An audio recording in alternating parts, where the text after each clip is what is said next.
The project was incredibly secretive. At the beginning, for a couple of months, I couldn't even reveal that I was working on it. And I'm a big comic book reader, and there's a local comic shop that I frequent. And I went in one day, and I bought, I don't know, 6 or 7, Batman graphic novels, things like that. And my friend that runs the comic book shop said, "What's going on?"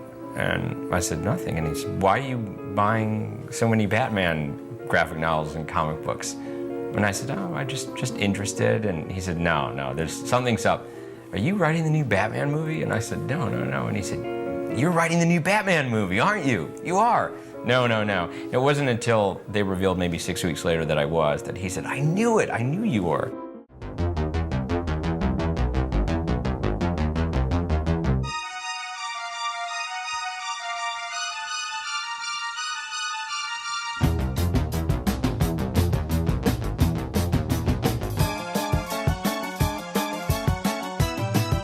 So welcome to the 6th episode of our special side series dedicated to my favourite superhero, Batman.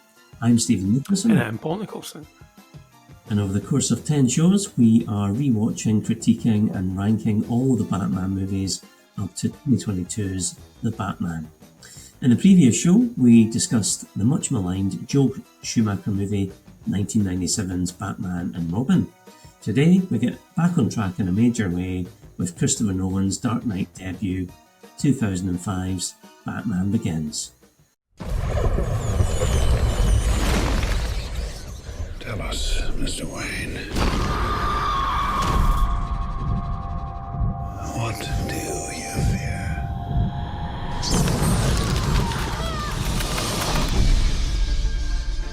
How do you know my name? The world is too small for someone like Bruce Wayne to disappear.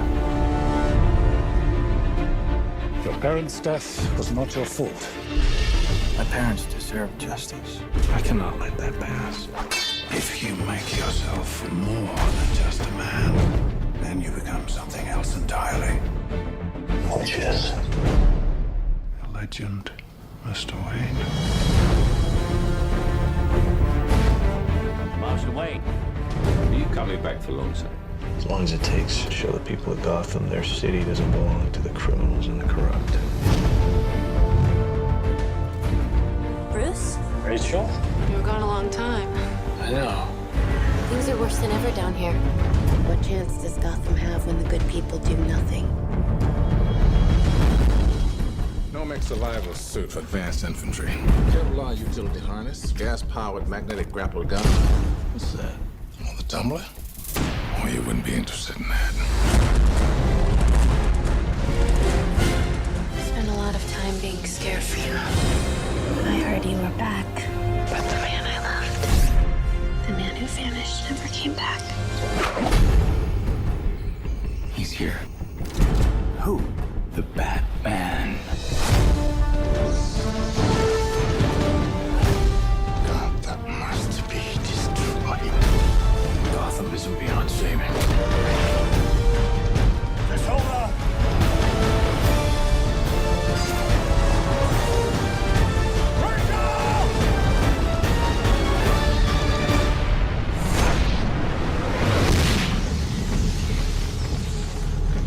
Guy dresses up like a bat clearly has issues.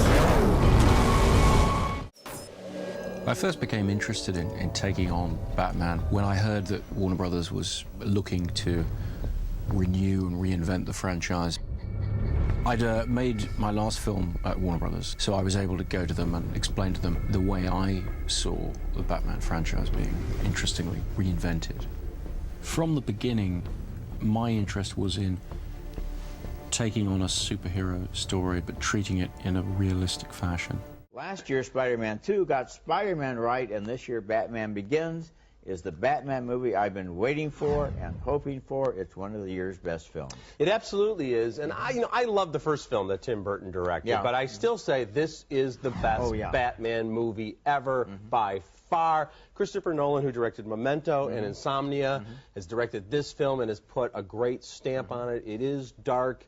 This Batman character, Christian Bale, is terrific, and then you have all of these great actors, Roger, Michael Caine and Liam Neeson and Morgan Freeman, adding such weight to all of those scenes, and they play it straight. No one's winking at the camera saying, oh, we're doing a comic book here. They're in this world. And you know, what's interesting is I really got involved in the story. Yeah. I mean, it wasn't just, oh, it's Batman, and here's the villain acting out, and here's the weird, bizarre scheme. It was a fascinating story. Then the special effects. They take the city of Chicago, and they add a whole layer of special effects. Yeah, looks These great. elevated trains, the underground, the lower level of some of the roads. Wayne Building is actually the Board of Trade. They created, without they did getting into a great Chicago travelogue, they really make the city look They have big created and this enormous whole and city menacing. of Gotham. Yeah, it's wonderfully done. And you know, Batman has always been the most interesting character. And the other movies got so bogged down with the villain of the week type stuff, the cartoonish villain. Here we have about 4 or 5 bad guys. Actually, there's several different things going on, but it's really more about Bruce Wayne and his alter ego, or is it Batman and his alter ego, Bruce Wayne? And Michael Caine, really interesting as the guy who treasures the Wayne family legacy and wants to make sure this kid doesn't screw up. Yeah, all of that stuff is really well done. Batman Begins was released in 2005 and directed by Christopher Nolan. A young Bruce Wayne, Christian Bale, travels to the Far East, where he's trained in the martial arts by Henri Ducard, Liam Neeson, a member of the mysterious League of Shadows. When Ducard reveals the League's true purpose, the complete destruction of Gotham City, Wayne returns to Gotham, intent on cleaning up the city without resorting to murder. With the help of Alfred, Michael Caine, his loyal butler, and Lucius Fox, Morgan Freeman, a tech expert at Wayne Enterprises, Batman is born. The movie grossed $373 million worldwide on a budget of $150 million, so it made over 2.5 times its budget, and was the 9th highest grossing movie of 2005 worldwide. The winner that year was Harry Potter and the Goblet of Fire.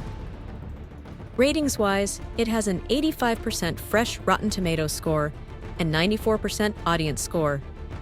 It has a 70 out of 100 critic Metascore on IMDb, an 8.2 out of 10 audience rating. As a movie fact, Gary Oldman agreed to play Jim Gordon without even reading the script. He was the last actor cast, and he learned his lines on the flight to his first location. And in summary, brooding and dark, but also exciting and smart, Batman Begins is a film that understands the essence of one of the definitive superheroes. Oh, I'm guessing you've seen Batman Begins in the cinema on original release. Yeah, I saw it when it came out. I had cinema pass then, so yeah, I remember seeing it. It was the summer of 2005, something like that. Good to see it back on track after Batman and Robin. So what did you think of the movie back then and nearly 20 years later? What do you think of it now? Probably liked it more after watching it again. I think at the time I thought it was good, but I didn't think it was anything special. But having watched the whole trilogy, I can appreciate it more now. I'll make it, because that was just setting things up, really, the first one. Mm-hmm. It's almost like the Star Wars, A New Hope. You know, it's setting things up, and then you've got Empire, which is the Dark Knight, in the second one. So good cast as well. Mm-hmm. Yeah, so a good cast, but what else made this one superior to maybe the movies that had come before it? It was more serious. It was more gritty. Christian Bale was really good as Batman, making his debut. But it was also it was almost going back to like the 1989 original in some ways, but it was going more in depth. Yeah. And, you know, Liam Neeson's brilliant, and Cillian Murphy. So it was almost like it was grittier, and it was everything that Batman and Robin wasn't. It looked better on the screen as well. There was an atmosphere, a moodiness, which had Batman, whereas the last couple of Batmans, maybe prior to that, it felt a bit kind of more like the TV series, a bit more campy, comedic, whereas this one was more like, a bit like what Casino Royale would be like a year later to the Bond franchise. Same sort of thing. Yeah, I mean, I remember seeing this thing opening weekend, and I went along with Alison, Brian, and Brian's then wife, Caroline, and the thing I remember about it was both how much, I loved it. I remember both Caroline and Alison really enjoying it, as well, which is good. And the thing that they thought, they actually found it quite scary in parts as well, which was good. It should be. I like that. And I actually seen it again. I don't know if it was last year or the year before now. I lose track of time, but seen it in 4DX at Cineworld, and that's the first time I'd seen a movie in 4DX, the 4DX experience. And it's brilliant to see a movie in that format. So for those that don't know, it's kind of, you're sitting in the seat. It's like a funfair ride. You get, swished around as the tumbler rumbles through Gotham. You get dried ice filling the auditorium during the climax in the Narrows. You get smells wafting through the air after after Scarecrow sprays his toxin. So it's great. It's a brilliant way to watch the movie. And does it still hold up? Yeah, and then some. It's one of my favourite movies. I love it. It's just the perfect Batman movie, the one I'd wanted my entire life, and it just has the perfect marriage of all the different components. You've got Christopher Nolan directing, one of the greatest directors of the 21st century. You've got Hans Zimmer and James Newton Howard collaborating for a fabulous score. Two of cinema's greatest current composers. You've got a fantastic, experienced, award-winning cast. You've got Wally Pfister, who's one of the best DPs in the business. I could go on and on and on. It's just such a talented team making this movie. And I know you mentioned it was a bit like Casino Royale, in that it's an origin story. And I suppose the great origin story for comic superheroes is Richard Donner's 78 movie. Or was it 78 Superman? Yeah. And I think Christopher Nolan does take that same approach here. And I think, what's the expression Richard Donner used? Verisimilitude? Is that the word? Verisimilitude, which is defined as the quality of seeming real. So not making something too far-fetched, trying to set it in the real world so it is believable. And I think Nolan does that. This Batman's very grounded in reality. Everything is explained and built in the real world. Bruce's motives for doing what he does are clear.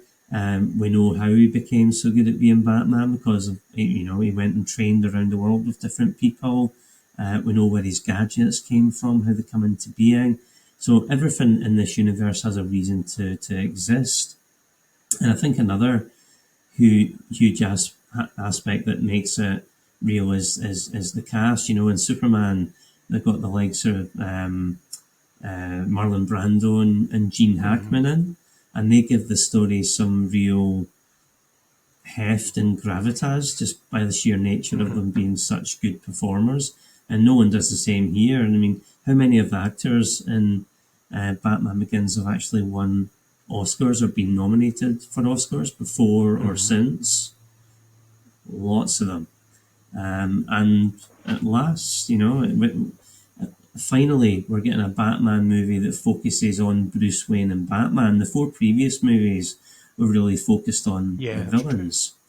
And there wasn't a great deal of development in the Batman Bruce Wayne character, really. So this is fully rectified here, and we get the most rounded, real, relatable Bruce Wayne the big screen has ever seen. And as maybe one last thing, this feels like the first Batman movie where we truly get to go outside Gotham. All the other Batman movies up to this point all feel they're all really set in Gotham, and they all feel very studio set. Here it's a globe-trotting adventure with lots of location filming, and that just adds the realism. It lets the film and the characters breathe, and I know that's what Nolan wanted to achieve. And also, what an ending. Wasn't it a brilliant ending at the end?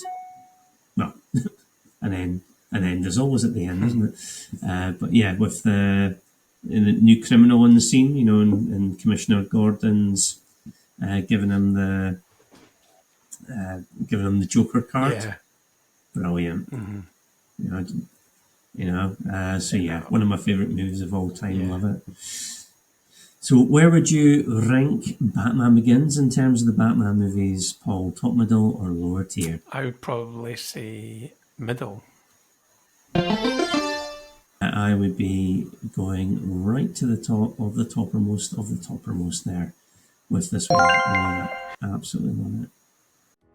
Like Trimming the Movie Fat, why not check out our other podcast, Trimming the Musical Fat? Get ready for a bigger and badder Batmobile. But this time, it transforms into the huge Gotham City playset. With 9 battle action stations.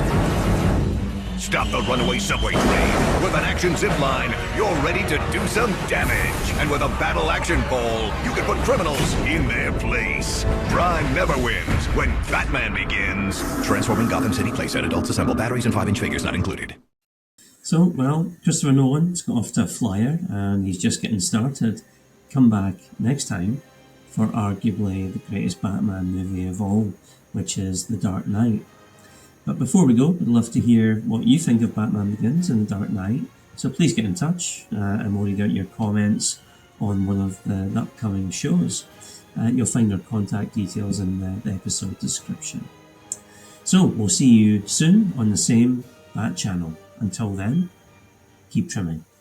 Trimming the Movie Fat is a Stephen and Paul Nicholson production. We'd love to hear from you. Contact us by voicemail via the Spotify link in the episode description. You can email us at trimmingthemusicfat@gmail.com. Keep up to date with the show and access exclusive content by joining our Facebook group, subscribing to our YouTube channel, and following us on TikTok. You can also check out our website at trimmingthemusicalfat.com. Thanks for listening.